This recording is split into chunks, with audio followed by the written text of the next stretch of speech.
Relative to body size, Palace's cats have one of the shortest legs of any cat. And that helps by giving them a low profile when stalking.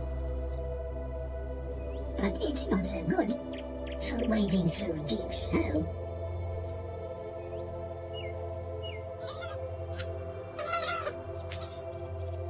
Never mind, there are plenty more.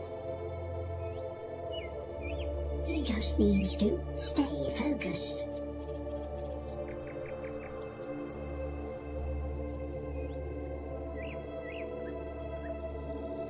Unfortunately, the longer he's out in the snow, the colder his paws become.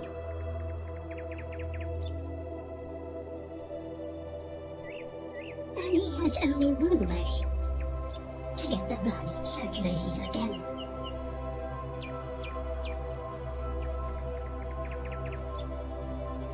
That could be one shade too many.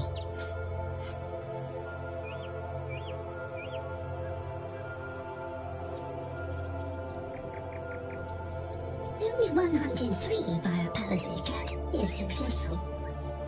No wonder he has the reputation of being the grumpiest cat in the world.